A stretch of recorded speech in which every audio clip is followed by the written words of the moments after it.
excited to welcome all of you to our eTeaching Luncheon today, incorporating digital materials into your courses. I'm Beth Clark, the Director of Instructional Design and eTeaching Services, and I'm so pleased that you could all join us for today's event. For those of you who came in just a few minutes after 12, there's now new food in the back of the room, so feel free to go get some, go get seconds. We have plenty of food for you, so do enjoy that on a nice rainy day. We brought this eTeaching Luncheon together because of the various things that have been happening in the digital world. As you know, digital materials have kind of exploded, and my group, Instructional Design and eTeaching Services, has been working with both the BC libraries and the BC bookstores to really explore what are all those services and how can we bring them together in a way that makes sense for faculty and students. And so that's what we wanted to really talk about today, was really some of those advancements in digital materials and how you can use them for your work with students, and then how we've tried to incorporate them into the learning management system, Blackboard Vista. So we're going to go through the panel discussion today. There will be 5 different presenters. They're all going to speak for about 10 minutes each. And I would ask that the audience just hold questions until after the panelists have done their presentations. And we'll have about 20 minutes for questions and answers. I also wanted to, before we do get started, I wanted to say a big thank you to my collaborators in organizing this. Jeannie Poe, the Associate Director for Instructional Design and eTeaching Services, Christina Joy, the Manager of Administrative Services, and Helen Healy, the Manager of Learning Technologies, all helped to put this day together, this afternoon together. So a warm thank you to all of them for their very wonderful assistance. And so without further ado,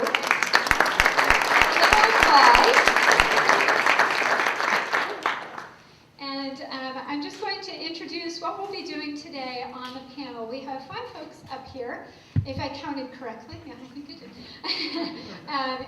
2 from the BC libraries. And we have a vendor in from Xanadu, and I'll introduce what that is as we get to Xanadu. It doesn't have anything to do with the movie. No roller skates, no Olivia Newton-John. We also have representatives from the BC Bookstore and from Instructional Design and eTeaching Services. So we're going to start off the day with Margie Battaglia, who's the head of Access Services at the BC Bookstore. I'm sorry, BC Libraries. I'm looking at you and thinking bookstore. So Margie, the floor is all yours. Thank you, Beth. And I am in O'Neill Library, not the bookstore. So that's right. I'm the head of Access Services, as Beth said, and that's the department in O'Neill Library where eReserves resides. Today I'm going to speak not only about O'Neill Library, but about all of our libraries and the services that we offer. And what I want to do is briefly go over what we do to support your teaching in eReserves, describe the methods that we use to get your citations and your readings to digital content, and what the results look like. And I guess the first question that I asked myself when Jeannie asked me to speak today was, why would you use library course reserves when you have a Blackboard site? And the library eReserves, that we called it from the beginning, has been around a lot longer than Blackboard Vista. And so I know a lot of you are used to using course reserves, but there's other reasons for doing it as well. And there's 3 of them right now that we usually bring up in the library when a faculty member asks us. The first one is that we organize all of your readings in one spot, and that would include books as well as digital content. We provide links in one spot. We handle your copyright issues as well. There's sort of a safe haven if you go through the libraries, because we do pay attention to fair use, and if there are problems, we can steer you to the University Council or to our in-house people that deal with copyright. And most importantly, probably from your perspective, is that we do most of the work for you. You give us your syllabus or your course list, and we take it from there for you. But before I show you what we actually do in-house, I know you're eating, but can I have a show of hands if people have used course reserves? Just raise your hand. Okay. A fair number. And have ever used it? Same group, or these are ones using it this semester? Okay. Yeah, hands are going up. Okay. Sorry. Before I came over this morning, I counted how many courses we're maintaining in the libraries, and this includes all libraries, including the law school. We are maintaining 780 courses throughout the libraries for individual faculty. Probably about 99% of those classes, of those courses, have digital content, and many of them have only digital content. We have very few classes anymore that have only books. Most people mix it up with books and digital content, or just digital content. There are approximately 1,400 Blackboard courses this semester that are up. One of the things we don't know that we're trying to get more information on is how many of those Blackboard sites have a e-reserves link from the libraries. We know that we do 780. We don't know how much they intersect right now. Helen is working on a widget that will get us that information in the future, and that will be very helpful for our planning. So how does course reserves work?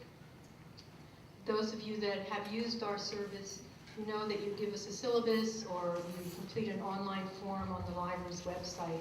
And on there, it asks you on the form whether you have a Blackboard Vista site. And if you say yes, at the end of the process, we have been sending a link to the URL for your digital content over to you. And you insert that into your course or to the iSpokes. That process will change, and Helen will talk about that a little. We have developed a protocol that we will no longer send you that URL. But how do we turn your content into digital content? So what I want to do is log on to our website, if I remember how to do it. Well, that didn't work. Oh, I love eTeaching.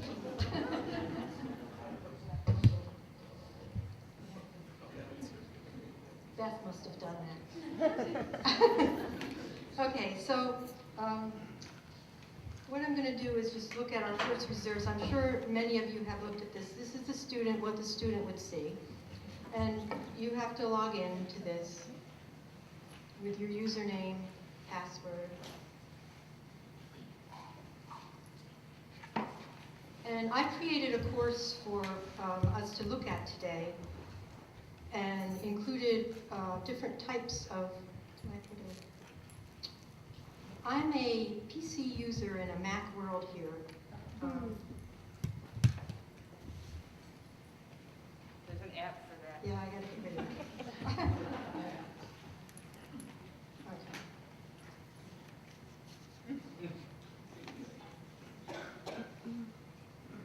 Okay, so I created this course that has 7 items linked to it. And you can see other people have many more things on their courses than I do.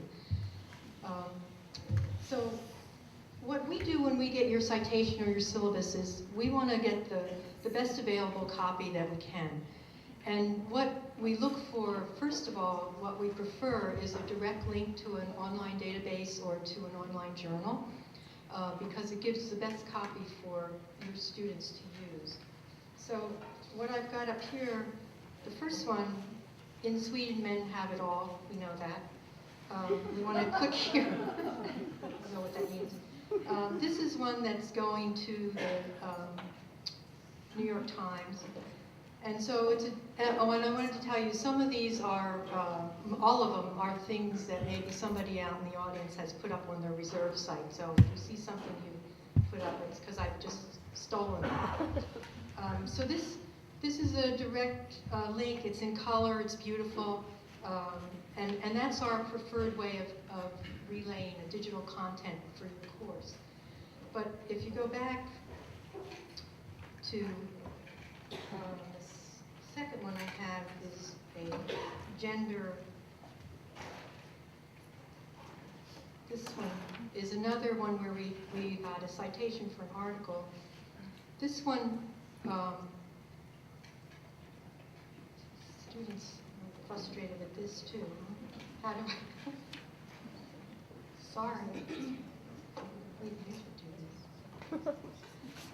Okay, this is a downloaded PDF from one of our online journals, and this one is also in perfect condition and something that, whoops, wrong place, something that your students could easily read or print off if they wanted to. But then, if we can't find the content in something that we own that's online, we go to our physical collection and scan it. So, what is this? I need Jeannie here to work this for me. Sorry.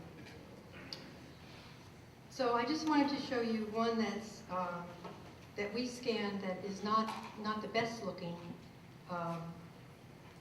See, this is obviously I didn't practice this today. Stay right here. Yeah,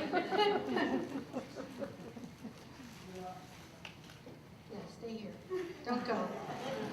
Oops. I told you I'm a PC. You talk and I'll try. Okay, great. That's good. This one is a little different because you can see the quality is not as good, but this is something that we scanned on scanners in the library, and so you can see that we prefer the online content because it's actually a much better product. What we're going to talk about today, and Jonas is going to talk about, are ebooks. And so we are starting to link to ebooks if you go there. Extreme Pursuits.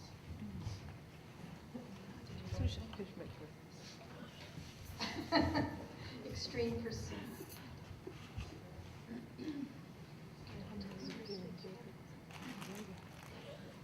Boy.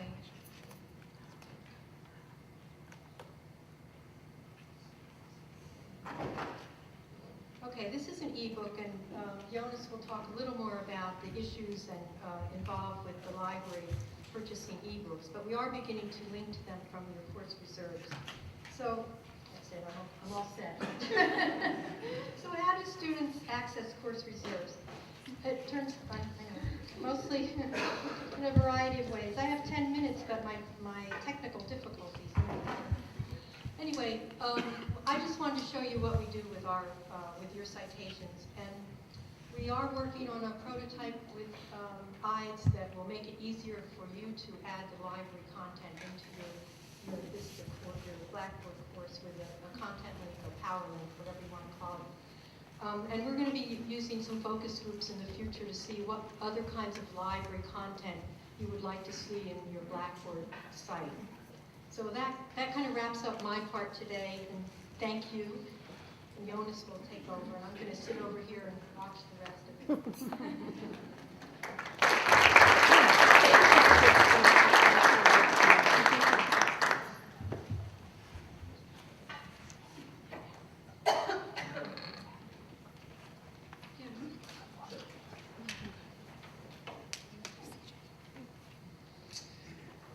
Good afternoon. I'm hoping to be able to navigate this. Another PC person, so. All right.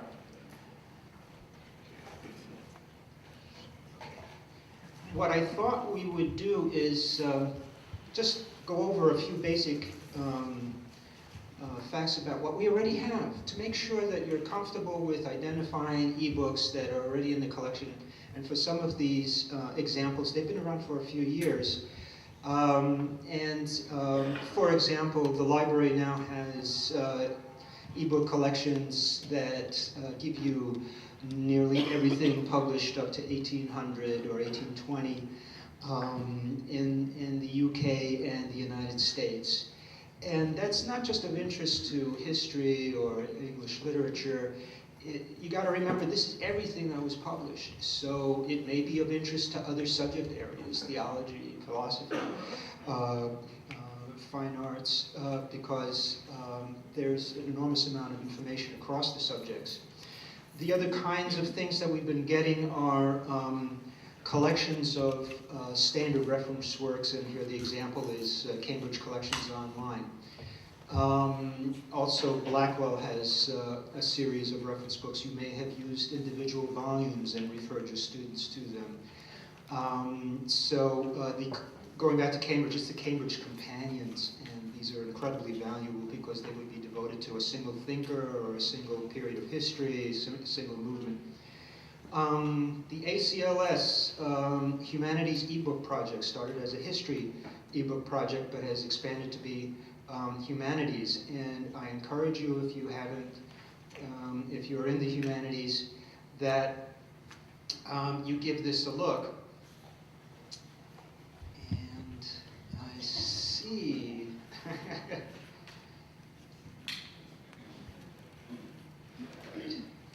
Okay, I'm going to stick with this. I won't click on anything. Let you use your imagination. But if you go to the ACLS Humanities ebook project, there are different ways of browsing, doing full text searches, identifying material that could be useful to your students. You can point to chapters, books, etc. And then you saw an example from eBrary, this particular one that I mentioned here, the Black Experience in the Civil War South, was just another example of eBrary material. I'll say a few more words about eBrary in a minute. And then there's the free ebook collections that we are pointing to through our new, using our new search interface, the Holmes One Search. You will not necessarily find many of these using Quest, but if you were to do searches in One Search, you're going to come up with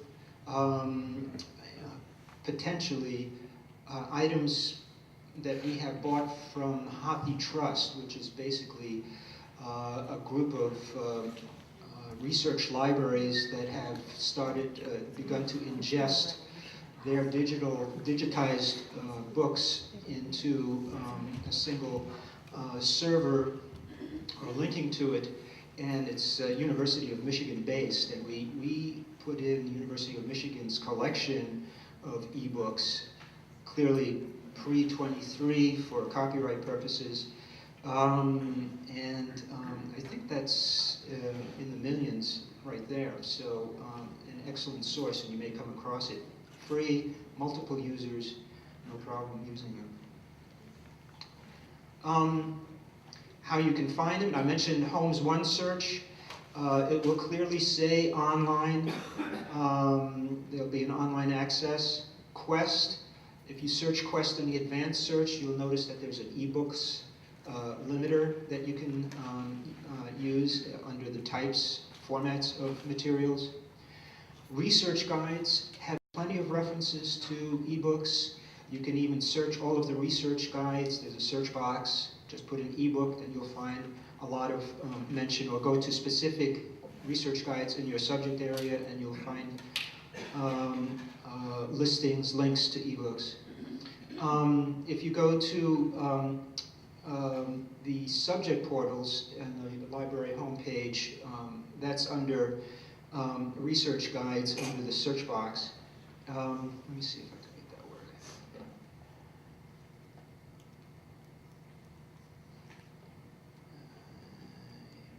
Yeah, there it is. If, let's say if you were in the library's homepage and it's right there and you just go here, and for example, I know chemistry's been getting a lot of ebooks. This is one way of keeping up. Just look on the list and you'll see internet. There's a lot of ebooks coming in. And a few words about that in a second. How do I minimize this? Does this do it?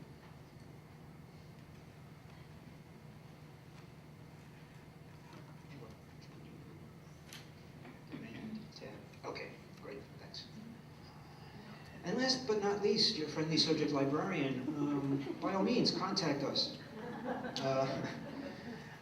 It's probably the easiest, quickest way to do this, unless you really love to fish around, stumble around on the web to find these things. Okay, so what's available for us to be purchasing? I have to start out by saying that our world is different from the public library world. If you belong to the public library, perhaps you've been using Overdrive. It works, it's clunky, but it's available, and there are all kinds of problems involved with that. What the academic libraries have been doing are purchasing collections of ebooks, and also making them available title by title for purchase either by, well, I'll say more about that, but these are places that you can go to the eBrary site. You can just do a Google search for eBrary, also do a Google search for Wiley Online Library. It's just another example. Your catalogs of publishers, another example, Cambridge University Press, will have an online portion of it. And Global Books in Print, you can limit to ebooks in Global Books in Print if you use that. Okay, as it says, they're cute. My son gave me the latest Kindle. But page citations, they're beginning to deal with that, but it's still a bit hazy. Will you be able to get the books that you want in Kindle? Not all publishers participate. It's not PDF, which is kind of a standard. Although some of them can read PDF, it's not always very neat. So, but the vendors we're dealing with know that there is a pressure from the market, the academic market, to to eventually get these ebooks e-reader friendly, or work with the e-reader manufacturers somehow to make them more friendly for students. Okay, before we can buy something, we have to go through a whole number of a checklist. They don't have to meet every single thing on the checklist, but some are pretty important. There was a vendor that would only permit, like maybe 5 pages or something like that of printing and no more. We like to see something like 20%. Some will even allow you to print more or copy. It's got to have good image quality. It's got to be available, or we hope it's available for course reserves, that it's perpetual access, we're paying good money, and that we will have it. And there are services that are springing up or offering their current capacity to provide perpetual access, so we're looking into that. In other words, will we still have access to these things 50 years, 100 years down the line? Campus-wide access. So far, a lot of publishers are really reluctant to allow more than one user at a time. They're still, glued to that print model. Journals have come a long way. That has multiple user access. Books, not always. Some do. And that's covered under the next one too. So, is there proprietary software needed? And if it is, how difficult is it to use, to read? Hopefully, the material is easily accessible. Formats available. We like to see PDF. That's such a standard. Discoverability. That's a term we're using in the library. How easy is it to find? Are we making it available through something like Holmes? And then bookmarking, note-taking, highlighting. Are those available as features? We can do a user directly by the user. We're experimenting with that. There's an ebook task force that's looking at these various models in the library. So we have been playing with this. Interestingly, a number of theology books. That's one of the larger segments of the books that have been bought directly through the catalog. That subject area has been well represented by the people who are purchasing. Okay, I'll wind up. And then library staff are ordering, and the Elsevier model, Springer model. In other words, there are a lot of pricing models that are out there. And I'm going to just skip through this. There are a lot of concerns. Offline access, for example, is not always available. You got to be in a Wi-Fi place. We are trying to assess it, the usage, and you may have seen the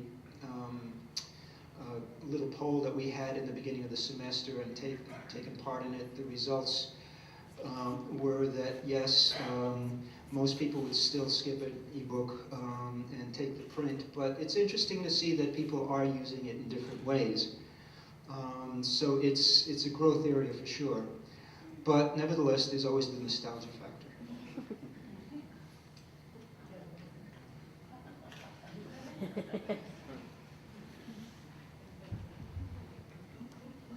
So I want to thank so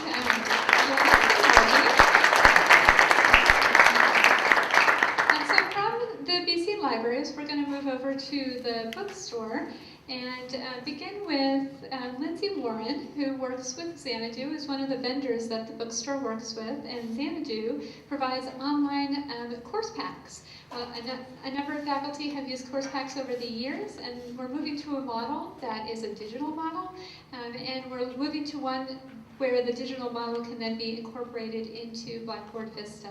So we'll talk about that after, and we have Lindsay and then David Werda present from the bookstore. So Lindsay, the floor is all yours.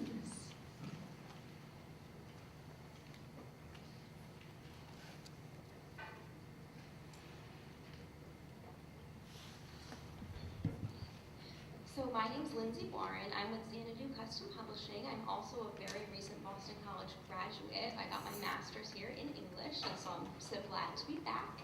And as Beth mentioned, we have partnered with the Boston College Bookstore. We're now trying to offer all of our course packs in both the print version and an online version, which will provide not only a cost savings for students, but the option to include more media and a more diverse set of content.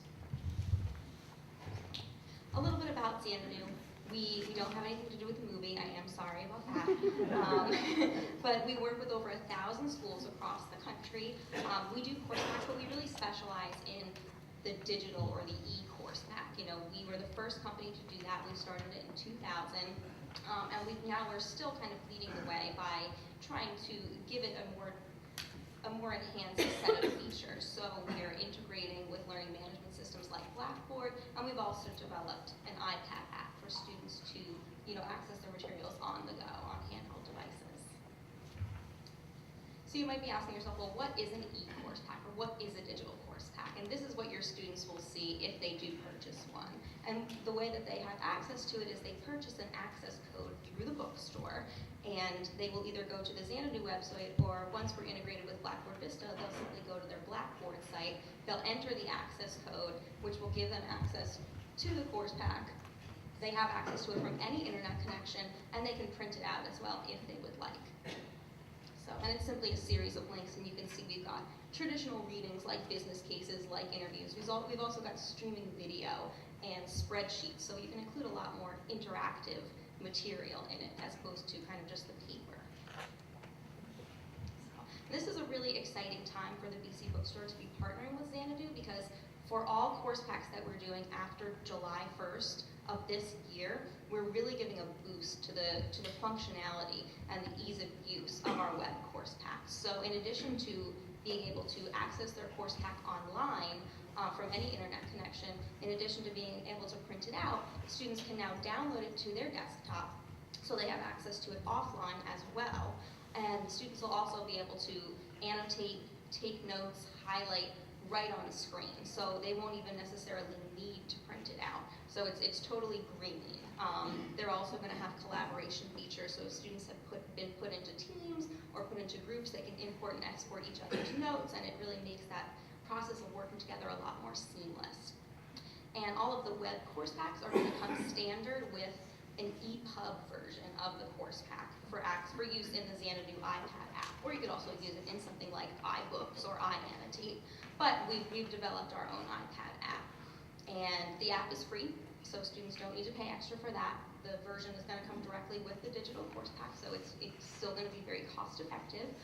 It has the same kind of functionality of the web course packs. We've got annotating, highlighting, air printing, collaboration. It's not simply kind of a flat PDF on an iPad. It's very interactive. I actually have my iPad with me if anyone after the presentation wants to come play with it, wants to come see what does the course pack look like, how does it work. I'm happy to show you.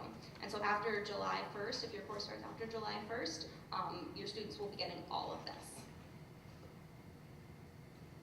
So in addition to the kind of standard readings that you typically put in a course pack, like articles or newspaper clippings or anything like that, you can also include a lot more interactive media. So if you want to include all of the PowerPoints from your lectures, if you want to include interactive polls, if you teach in a foreign language program, you can include listening exercises, either ones that you've collected from various textbooks or ones that you have recorded yourself. You can give your students access to full color images without having to pay for full color printing, which is very nice. If you teach in an English program, you can give students a poem, and you can also give students an audio version of the author reading the poem.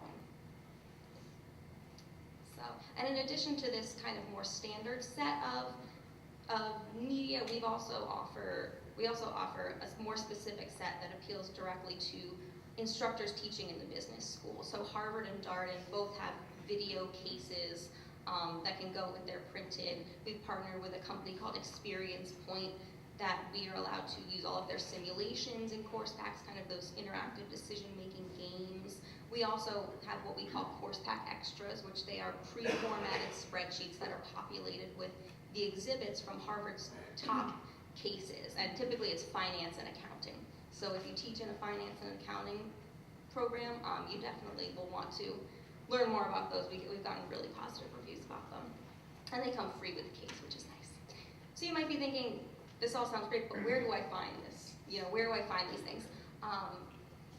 We have a database. All faculty members who work with us have access to it. It contains over 20,000 full text items. So we've got cases and articles from all the major business publishers. And we've also got anything that we've ever put into a Xanadu course pack. So again, we work with 1,400 universities, and we've been doing this for 10 years. So we have a lot of material. And it's searchable. You can read it full text. So if you're looking to add new content to your courses, it's a great place to go. So the ordering process is very simple. We have partnered with the BC Bookstore, so simply submit a list of all the readings and items you want to Mike Riley at the BC Bookstore. I've included an order form in that packet that you got. It's got all of Mike's information on it. Or if you want to send it to me, I'd be happy to forward it on to Mike for you. And if you have questions, I will be available after the presentation. And also, if you'd like me to come to your office hours, give you access to the database, show you how to search, show you more about the iPad app, I'm happy to do that. I have a sign-up sheet if you want to just come see me after the presentation. Thank you.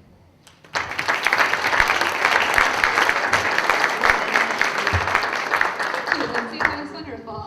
And our next presenter from the BC Bookstore is David Huerta, the Assistant Director of the bookstore, and he's going to talk to us about e-texts.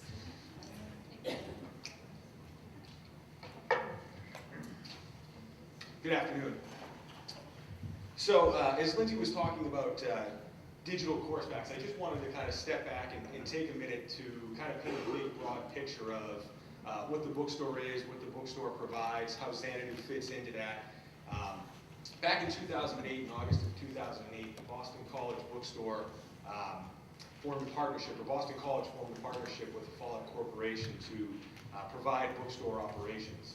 Part of that partnership, or part of that agreement, was that we would continue to provide course pack services and further the effort of ebooks, of digital textbooks. And so we've done that for the past several years, and those two things have somewhat collided this past spring. We had a small pilot group of about 5 course packs that we partnered with Xanadu to provide those not only in print but as well as in digital. And the pilot was successful, and so as Lindsay said, we're continuing that partnership with some excellent features and benefits from Xanadu for those digital course packs, as well as being able to integrate those into Blackboard Vista here at Boston College. So that's the digital course pack side of things. The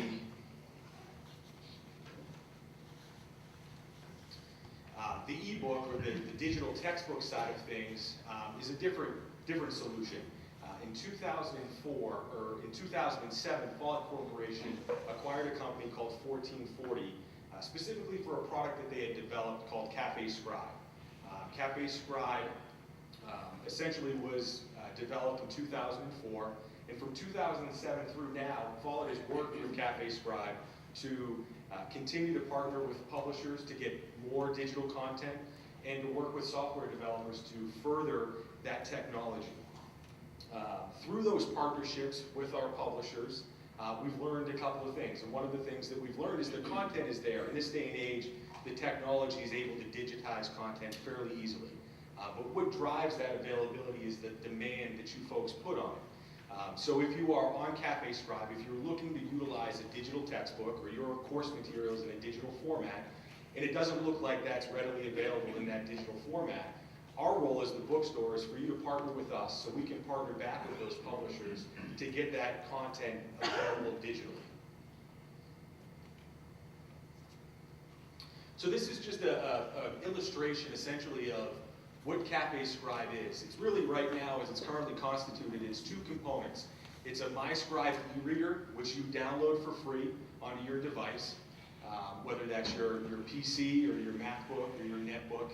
You download that to your device, and that's where you are able to manage your digital content, your digital textbook. That's what allows you to do your highlighting and your note-taking in the margins. The other piece of this, the second piece of this, is the Cafe Scribe website itself. And Cafe Scribe is really a social networking site that meets digital textbooks. It's allowing collaboration and group forming, sort of like what Lindsay was referring to with Xanadu and where digital course packs are going. That this content is available digitally, but the real beauty of it is that you can form these virtual study groups, that you can have collaboration from here on this campus to anywhere in the country, anywhere in the world for that matter. I say currently constituted because in June, there will be a new version of Cafe Scribe that will get rolled out. Again, partnering with those software developers, we continue to advance the technology. So in June, there's a new version that's going to be rolled out, and that is going to sort of merge some of these things. The MyScribe reader and Cafe Scribe will sort of become one, more of a browser-based format. Again, it'll just advance that technology. So if we could kind of just take a look at the nuts and bolts, or in this case, the dollars and cents of digital textbooks, the bookstore is extremely sensitive and aware of the rising cost of course materials and how that impacts what your students buy and the value that they put on those course materials that they buy. This past fall, we rolled out a text rental program that real quickly was, by all means, a great success for us. We rented over 30,000 textbooks here alone on this campus. Those textbooks save students at least 50% off the new book price. And that was a rental model. They used those books for the semester. At the end of the semester, they checked them back in. As far as a digital textbook goes, the price is, on average, anywhere from a 40 to a 60% savings over the new book print price. So again, it's just the emphasis on value and where students are spending their money. Financial aid, because this is a product or a service that the bookstore here at Boston College is able to offer, any tender type that's available to your students, whether that be textbooks, scholarships, Eagle Bucks, any of those things, they can use to purchase a Cafe Scribe digital textbook. It's device agnostic, so it isn't just a device, it isn't just a platform. You don't need a Nook, you don't need an iPad, you don't need any of those things. All you need is your computer, your desktop, your netbook, whatever device it is that you have. One of the other things that we're also sensitive to at the bookstore is the idea of the ad drop, the university ad drop period, going into a class that you're not quite sure you're going to stay in, purchasing those textbooks for that class so that if you do stay in it, you don't fall behind, and then having to return those textbooks if you decide you're not going to stay in that class. Digital textbooks, the Cafe Scribe model, the return policy is the same. It's a 7-class day period from the start of the term, which is essentially that university ad drop period. But there's also this feature of try now, buy later, which is great for students, but it's great for you as faculty members as well. There's no credit card needed. You don't need to put in a payment type that's automatically going to be charged to you when those 7 days are up. You get the full version of the book. It isn't just a sample. You know, a lot of times when you're on the internet and you're looking at ebooks, you get a sample of that book. This is the full version of it with the full functionality, the note-taking, the highlighting, the auto-summary, the collaboration, all of those things in that 7-day period. If you decide you want to buy it within that 7-day period, all of those things that you worked on stay. You don't lose those things. You don't start fresh from the beginning. They're yours. You've worked on them. So, technology. New technology presents new challenges, but it also presents new opportunities. But we kind of know that if technology isn't easy to use, if it isn't intuitive, you're not going to use it unless it's something you absolutely have to use. I was watching 60 Minutes the other day, and Marty Cooper was on. Marty Cooper's 81 years old. He is essentially the father of the cell phone. 37 years ago, from some street corner in New York City, he placed the first cell phone call. 37 years ago. 37 years ago, there was no texting, there was no email, there was no internet 37 years ago. So in 37 years, the cell phone's come a long way. Or has it? If anybody's bought a cell phone recently, they know that the instruction manual for that cell phone is 2 or 3 times the size of that cell phone. Has anybody in here ever read the instruction manual for their cell phone? We sell books at the bookstore, very large books, specifically dedicated to how you use your cell phone, how you can maximize your cell phone. There's no instruction booklet for Cafe Scribe. We think that it's intuitive. We think that it's easy to use. It's taking a book off your bookshelf, your virtual bookshelf, opening it up, flipping through pages, bookmarking things, highlighting, writing in the margins, color coding your highlighting as if you would regular highlighting, auto-summarizing those things. It's easy to use. Because we do have text messaging and email, we live in this immediate gratification type of society, it's available immediately. It's a download. You're not placing an order online, waiting for that to ship, going somewhere to pick it up. You don't even have to come over to your bookstore to get that digital textbook. You can order it right online and download it right to your device. Right now, as it is today, we aren't able to integrate it into our LMS system here on campus, but that is the future. That is what we're working towards, is being able to do that. It doesn't expire. You own it. It's not a rental model, so that 40 to 60% savings, you consistently realize that. Whatever you take for notes, you have those for the life of that book, for as long as you have it. Technical support, it's the great 24/7 technical support that we continue to ramp up as we continue to build this platform. So real quick, again, some teaching effectiveness or how it impacts teaching effectiveness. You know, we know it's a book, you take it off the shelf, like I said, you can highlight in it digitally, you can type in it, you can share that information. But where it really takes off to the next level is the social networking aspect of it. It's sharing that information. It's forming study groups. It's having collaboration. It's being able to see where some professor at another school, at Georgetown, at Stanford, who's using the same course materials, what they're doing with it, what their students are using it for, that sort of thing. It's ADA compliant for our auditory learners, for the visually impaired. It has a read aloud aspect to it that reads back to you. And it's completely customizable. So you as a faculty member can customize it to give it more context, to provide notes, study questions, discussion points, web links, those sorts of things. If this sounds exciting, sounds like it's something you're interested in, late April, early May, we are going to host some Cafe Scribe web-based seminars to allow you to ask some specific questions, see how the content's being used. And if you are interested in it, like Lindsay said, I'll be available afterwards for questions. You can get my contact information, and I can send you those links so that you can participate in those things. Thank you very much.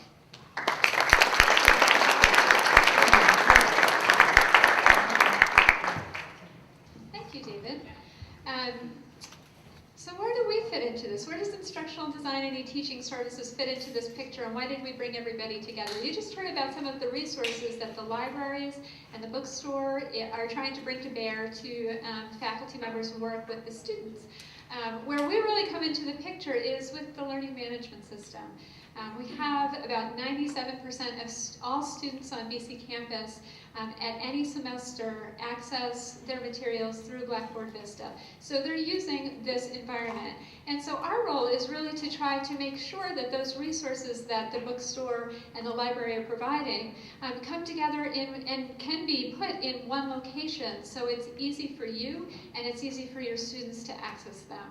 And so Helen Healy, who's standing back here, our manager for learning technologies has been working both with the libraries and the bookstore, as well as with our IT department to try to make these things possible for you. And so what Helen is going to show today is how you can link in your course reserves in an easy and seamless way, and how you can add the online course packs into Blackboard Vista. We are, as David said, trying to expand those services so that as things progress with Cafe Scribe, we hope to be able to add those in as well. But the goal is really to just make Blackboard Vista the place where students can find everything. They don't have to go to 5 different locations to get their materials. And I think, if you're using that resource, that's really what your goal is anyway, to just make those resources available and easy for students to access. So without further ado, I'm going to turn you over to Helen, and she'll show you what we've been able to build. And then after that, we'll take some time for questions and answers. We'll bring Margie and Jonas back up to the panel and just hear what you're thinking about as you've seen all of this.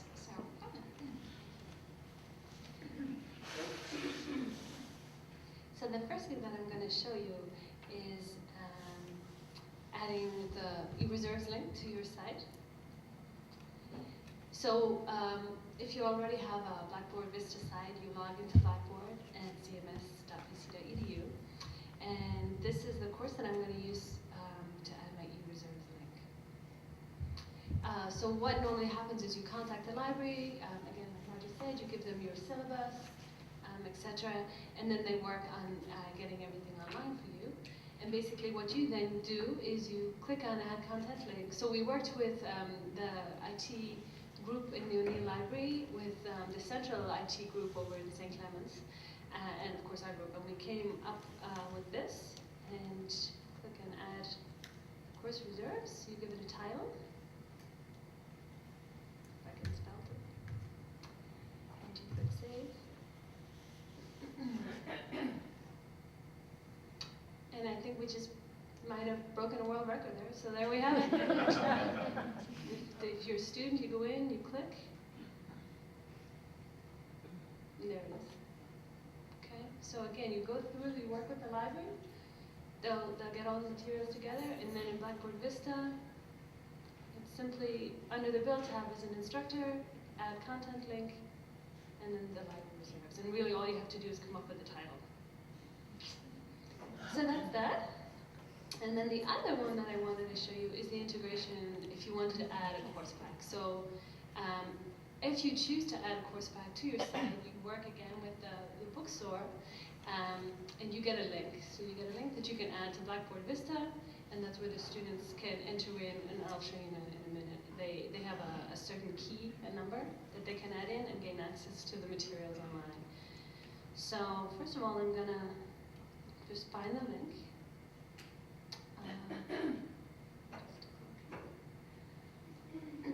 So here's a sample of a link that you would get. Okay, so you highlight it. And then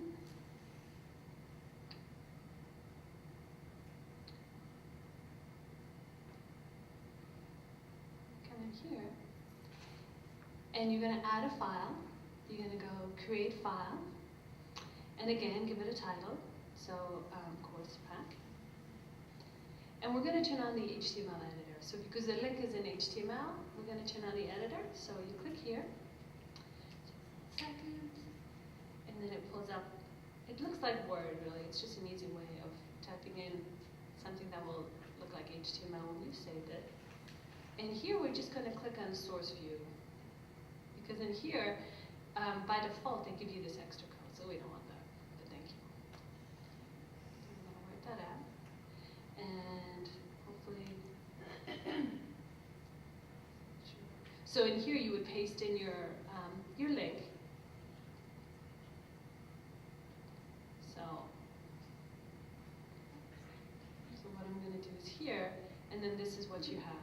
So for the student, come in here, they click here, and this is where they enter their key, and then all the materials is brought up, as Lindsay showed earlier with course ePack looks like. So again, it's just adding a file, you're taking a link, and you're adding it in through an HTML editor. And we will work on making this hopefully more seamless. But if you have any questions, again, Instructional Design eTeaching Services is there to help you, to walk you through it.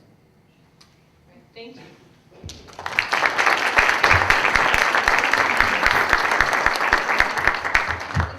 And if we could just have Jonas join us again at the front. And just to let the instructors know, we have created little digital tutorials of both those processes. So if once you leave here, if you forget how to do that, you'll find those tutorials online. And you're always welcome to ask us for help as well. We're happy to come to your office and show you how to do that. So now it's time for Q&A. So I'm going to go over and sit down with these folks.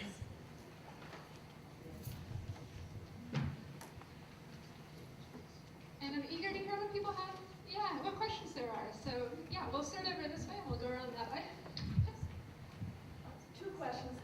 For course packs or materials, often it's not stuff that you get from the web or articles and they're unedited. Usually, I know in my world, we edit stuff down considerably and then we put it into our own Word format.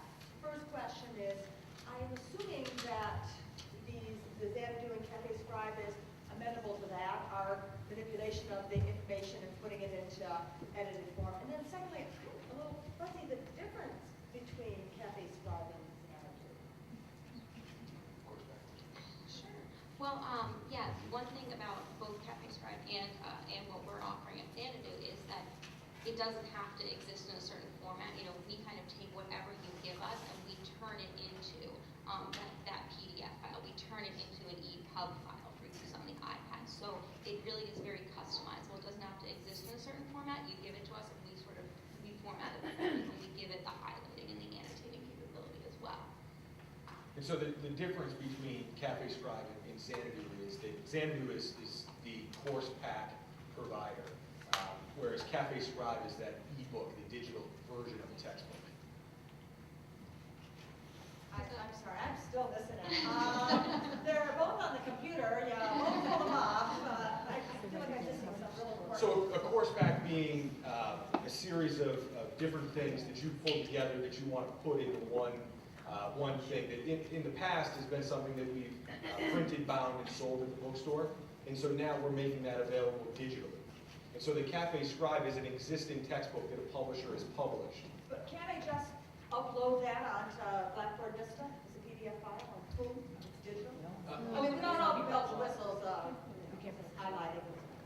Well, the reason why you wouldn't do that is because doing that on Blackboard Vista sort of exposes you because unless you're clearing the copyrights, students technically need to, if it's got a copyright on it, students should be paying the royalty. And so what Xanadu does is we clear all of that for you and we indemnify you and we indemnify BC. So if there is any kind of error or anyone finds any kind of fault with the file or what we've done with it, you're all completely protected and Xanadu would get in trouble. So it's a much safer space for that, whereas putting it on Blackboard kind of opens you up to a little bit of vulnerability. And I'll just jump in here because this is really where the two worlds come together, the bookstore and the libraries and the work that they've been doing because, when you bring your syllabus to the library, and Margie and Jonas may want to jump in here too, when you bring your syllabus to the library. Oh, yes, we do offer that. Right now for the bookstore, we are looking to sort of do the kind of choice model because the digital offers a nice cost savings for students, but it is something that we could potentially look into on a case-by-case basis, but Xanadu, we do the digital plus print sort of model where students have it all printed out and they've also got access to it from any internet connection. And the second question, once we sort of set the course pack, it needs to stay the way it is. And the reason for that is because, again, of the royalties and the payments. So we wouldn't want to have the professor remove something that a student has already paid for. And in the same way that we couldn't necessarily add something that a student then hasn't paid for. So we do like to see sort of a complete syllabus in advance. But, if you do have, things that you want to hide, for example, we can do a time release function. So if you have a midterm or a final, you say, I want this to become available only the last week of class, we can do that for you. So it can be kind of customizable in that way. Or, we can simply just sort of do a little bit of an add-on course pack for you. Just sort of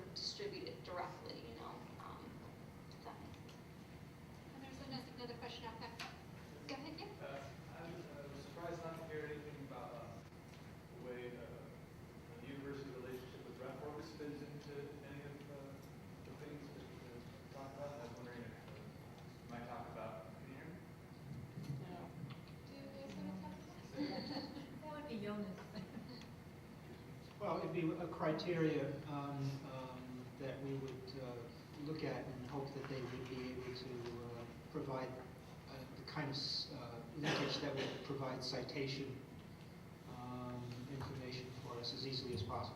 But I guess I was wondering about our relationship with reference more long term. I hate it, and I don't think it's very useful. And I use the Vero open source that could aid students in a lot of ways. And I was wondering, I don't know. We should talk. Piggybacks on the reference. For example, on a student's perspective, if you're doing research and you're collecting e-books and you're collecting e-journals or e-services, is there a way the student can probably export their list of resources or sources into some sort of an APA format, MLA, to create a reference list? So just to repeat the questions, I'm not sure if everybody in the back heard that. The question is really around citation management with all of these resources. Is there a capability of bringing them all together and then printing out something in the proper citation format? Is that, did I? Yeah. Okay. Short answer is yes, but there are a variety of ways of inputting the information, and of course we always hope we're dealing with online resources that can do it automatically through some kind of export, but you can always also manually input, and then when you're ready to print out or produce a bibliography, there are literally hundreds of citation styles, including APA, MLA, etc.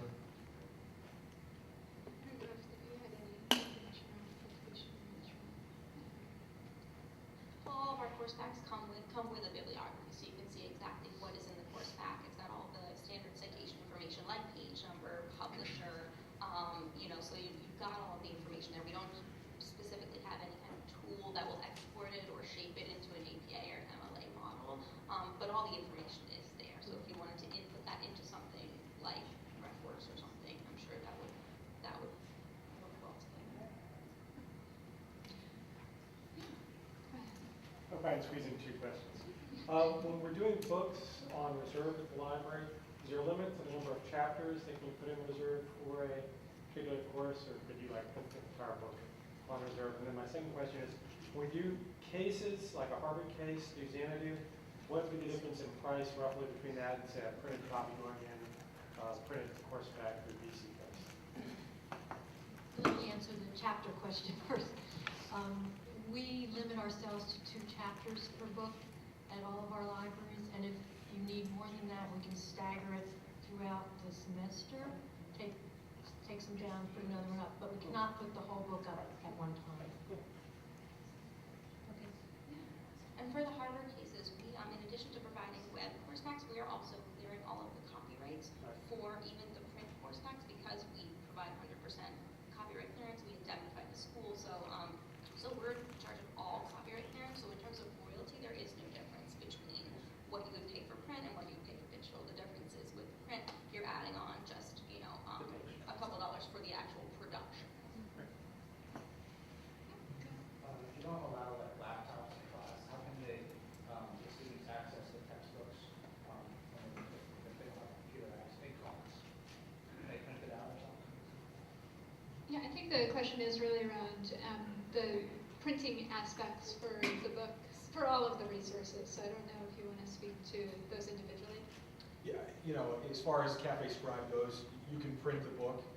We were having a conversation earlier that the whole, not necessarily the concept, but the whole idea of digital textbooks is not just this static PDF, but some other collaborative efforts. So if you're not able to use it in the classroom, if you're not able to access it in the classroom, you're certainly not getting the most functionality out of it. But there is a print aspect to it, so you could print pages to bring to class. And the same with the course packs. For a digital-only course pack, you can print it up to 5 times. So you need a lot of Yeah. One other question, with the Cafe Scribe and books and making notes and connecting highlights and so forth, could you export that into some sort of a Word document? When when you auto summarize your notes, your highlighted notes, you can then put it into a PDF and print it. I think I saw a question in the back. No? Is it gone? Here. Yeah. Back on the printing, in the limit, what I've discovered is if you put something up electronic and you think it's going to be all green, it turns out to be pretty much white and black. And students end up printing it. And that's actually been one of the motivations for using course packs. Because the course pack, putting aside the issue of getting clearances, okay? Put that aside for a moment. The big problem is in this transformation from print to electronic, is when you put it up electronic, students want to print it.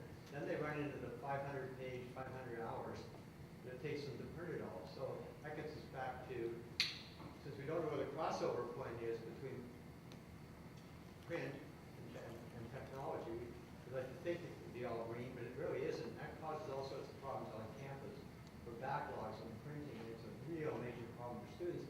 And then it drives up the cost significantly for students, both in terms of their time and whatever. So I'm a little confused as to what we mean when we just say they can print it.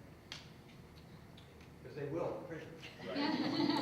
Well, with course packs at least, they do have that option of purchasing a fully printed course pack. So if a student says, I'm not as tech savvy as some of my peers, I want to have this printed, they've got that option right there. And then for students who do purchase the digital, we're bringing kind of a new functionality to that. So something that BC students haven't been exposed to in the past is not having to print it out to be able to take notes, to be able to manipulate it and work with it in class. So that's something that we're bringing. So students really don't need to print it unless they're not particularly comfortable with technology, in which case they could just purchase the print. And I do think, Peter, that it's a good question. I don't know if the library wants to speak at all to the whole print management aspect of things, because I know it's been a bear of a question for a long time. But we are in a transition point with these materials, and not everybody is comfortable reading things online or all online. I think that it shifts over time, but it takes a long time to make that shift. And so we'll have to grapple with that question around printing for a good while to come. I think the point here is that this just opens up the options for students. They have the option of reading things online or looking at things online or bringing their laptop or mobile device to class and being able to interact with that material in a classroom environment without having to drag all their books to class. But also, I think some of the points that David and Lindsay were making about the types of materials that you can build into the online course books and the e-texts, you just have a lot more options in terms of what type of materials you blend together for students to really dive into. So, Margie or Eunice, I don't know, do you want to speak to the print question, or would you like to defer that? Well, I can't speak to the print question for the whole university, but we do know in the libraries that we have this digital content, and they go right from the PC or the Mac over to the print station and print it out.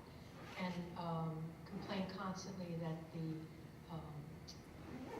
limit on printing is too low, and they need more included in their tuition. And so they're just printing out thousands and thousands, and we have each year more and more printing instead of less. We've gone double-sided. Yeah, we've gone double-sided. And I think the issue with having students print things out themselves versus buying the printed course pack comes again to a cost factor. So if students, have the money that they can purchase the print, they can do that. But if they say, I'm a little tight on money, or I, am on a fellowship, or someone else is purchasing my course materials, like your department or your athletic team, they always want you to go for the lowest you can and the lowest you can afford. So students, if they choose to purchase the digital and then print it out themselves, it's a way for them to save money, if that's what their situation requires. Yeah, go ahead. This question is for Helen. In the links the faculty would add for students to access a course pack or e-services, is there a cost for students? Yeah, well, for the e-reserves, no. But for course pack, they purchase, they go through the bookstore. Or they will need the access code or textbooks. There's no additional cost for them to access it through Blackboard versus just on the web. So.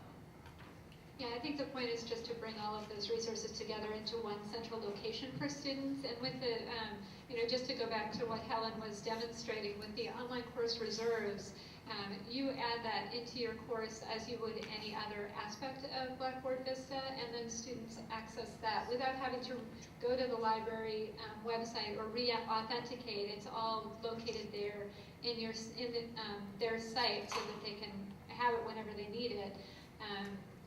And they don't have to pay for it. So with the course packs, they enter their key after they paid for the course pack once, and then they'll always be able to access those materials. And it's easy for the faculty member to add it. With the course reserves, you don't have to add in anything other than that little widget. It figures out, it connects the fact that you're teaching, EN 101, section 01, and gets that appropriate online course reserve material for you, and the same with the link that you get from Xanadu for the online course packs. So you don't have to do too much work there figuring things out, just semester to semester as your courses change. Beth, I have a question. A question from the panel. Yes, I'm curious as to, for the bookstore, the percentage of ebooks that are being, textbooks that are being purchased versus the hardback. So right now, the digital textbook is not taken off by any stretch of the imagination, but from this time last year to where we are today, it's enormous gains. But those gains, when you look at them isolated, it's very small. We're up as a region. I'm the regional manager for Follett, and I'm up 400%. But that 400% represents a very small number of ebooks. You're talking on $50 million, we might be doing 100 grand. So, but that doesn't mean 2 years from now, that number could be several $1 million. I mean, rental, we did no rental at BC last year, and this year we'll do almost $750,000 in 1 year. So it's going to change. And that being said, too, part of what drives the availability of the course materials that you're using today in a digital format is you wanting them in a digital format. Like I said, publishers, the technology is there. Publishers have that capability. One of the challenges that I heard from the library is publishers wanting to release more than one site license at a time, more than one usability at a time.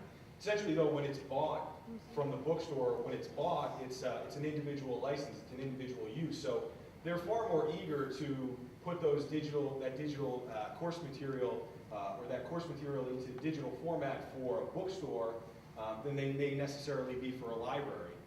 But again, it's you folks that drive it. If it's something that you want, something that you need, we can help you go and get that and make that available for you. Yeah, one here. Oh, yeah, go ahead. Yeah. I was curious, is there any slowdown in the use of Adobe Reader as far as security vulnerability? Is there any backing off from Adobe Reader? I've heard several people say that PDFs were preferred format, but is there any issues that come up about that? I think the question was around, is there any reduction in the use of the Adobe Reader for PDF format? And I don't know. For journals, it's still the major way of looking at things that you can then quote. It remains. For books, they have their own readers and their own. Yeah. Although in some cases, also books, depending on what package you're looking at. So it's still a major part.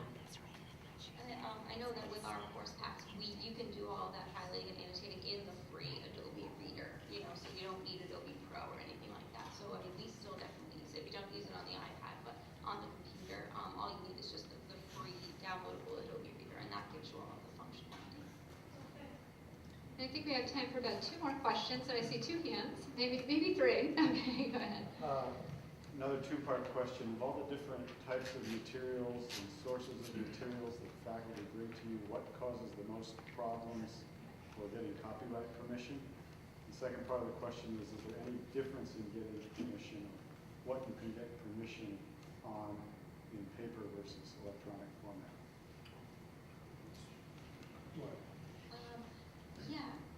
Your first question was, I'm sorry. What causes the most problems for getting copyright? Large portions of books, so copyright. If it's an out-of-print book, we can do the whole thing for you, no problem. If it is an in-print book, they typically more than 3 chapters, they say no, they'll cut you off. A lot of books will have a page limit.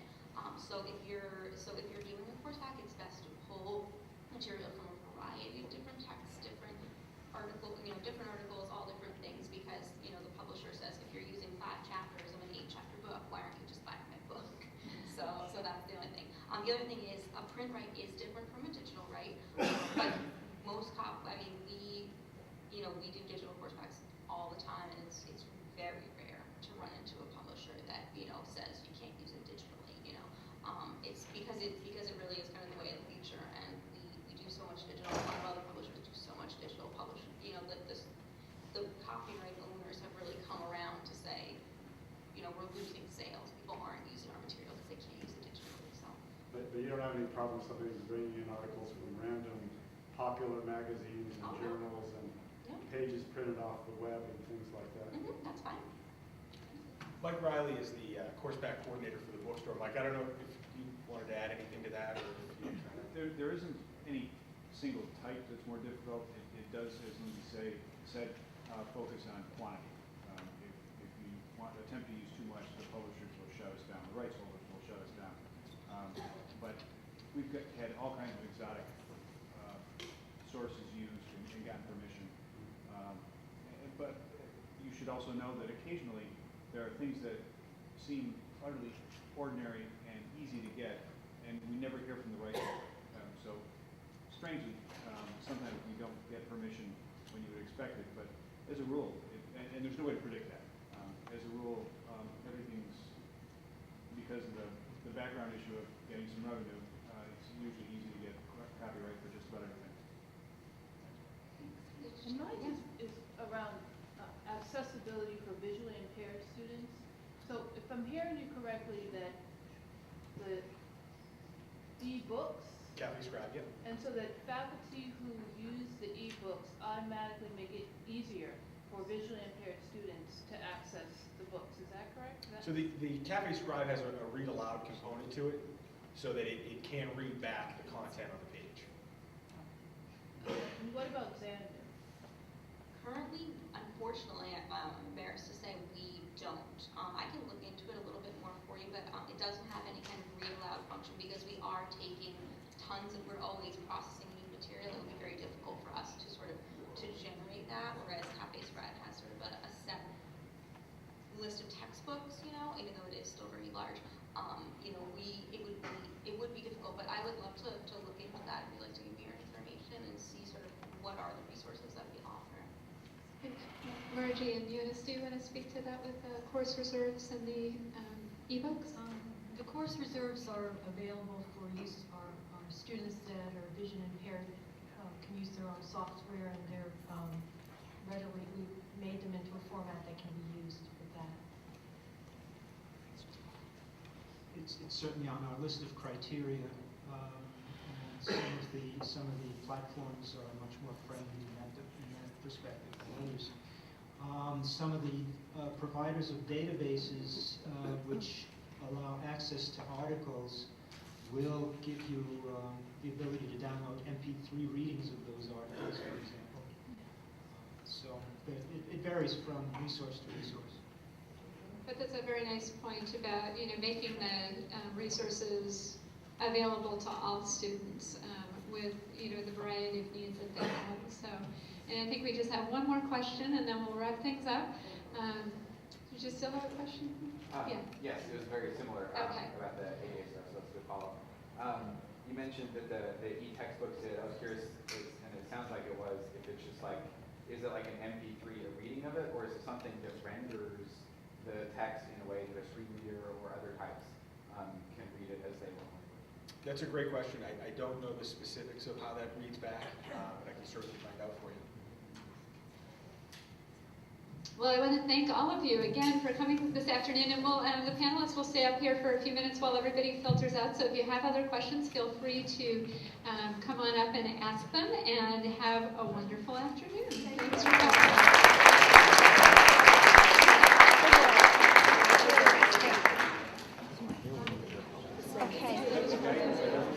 Okay.